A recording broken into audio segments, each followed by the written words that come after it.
De nombreux Américains se tournent vers l'adoption à l'étranger pour réaliser leur vision de leur famille, même s'ils ont de bonnes intentions. Ils sont guidés par des agences d'adoption internationales pour trouver des enfants qui ont besoin d'un foyer. Un couple de l'Ohio a suivi ce processus en croyant avoir trouvé une fille qui terminerait sa scolarité.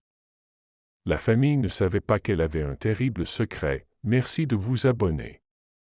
La famille adopte une fille de 5 ans, mais quand elle apprend à parler anglais, il découvre l'horrible vérité avant de commencer. Assurez-vous de écraser ce bouton j'aime, abonne-toi à notre chaîne et cliquez sur la cloche de notification pour des vidéos plus étonnantes. Lorsqu'Adam et Jessica Davis ont décidé qu'ils voulaient adopter un enfant, ils étaient ravis, ils avaient déjà 4 enfants, mais ils grandissaient, il était temps d'avoir un autre enfant, mais ils ne pensaient pas que cela ferait. C'était logique d'avoir un autre enfant biologique alors qu'il y avait d'enfants non désirés qu'ils n'avaient pas non plus besoin d'adopter un bébé. Ils ont décidé de chercher une agence pour les aider à adopter à l'international. Les Davis ont commencé à travailler avec une agence basée dans l'Ohio appelée European Adoption Consultant. Le but de l'agence était de donner aux orphelins l'opportunité de trouver des parents en Amérique. Ce qui semblait être un objectif louable pour la famille Davis. Après une courte période de temps, l'agence a appelé pour parler au couple d'une fille qu'ils avaient trouvée. Elle s'appelait Namita et elle avait désespérément besoin d'un foyer, a déclaré l'agence.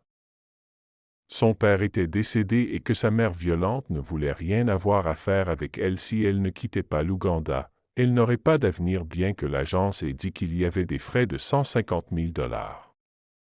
Les Davis ont décidé que l'argent n'avait pas d'importance, ils le pensaient déjà. De Namata en tant que membre de la famille, ils se sont envolés pour l'Ouganda pour choisir. Elle s'est levée mais ils n'avaient aucune idée que tout n'était pas comme il semblait que c'était en 2015.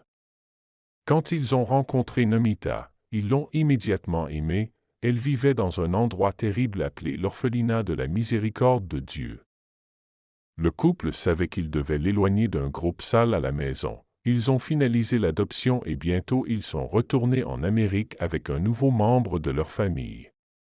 Adam et Jessica ont présenté Namata à leurs 4 enfants. Ils l'ont surnommé Mata. Cela semblait être un ajustement parfait. Personne ne se doutait que quelque chose n'allait pas. Mata s'est rapidement habituée à la vie aux États-Unis. Elle a bien réussi à l'école et a appris l'anglais, mais à mesure que son anglais s'améliorait, sa capacité à communiquer quelque chose d'important s'améliorait également.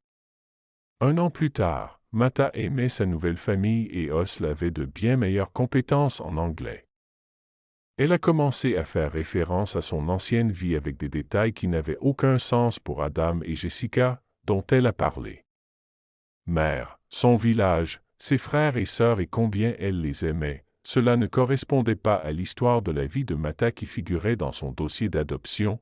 Une horrible révélation est apparue sur le couple.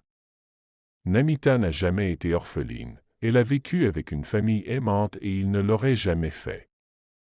Voulait la donner, la famille était déconcertée par la façon dont elle s'était retrouvée à l'orphelinat. Le couple savait qu'il devait faire quelque chose, alors ils ont appelé Karen Riley, une militante qui réunit les enfants victimes de la traite avec leur mère.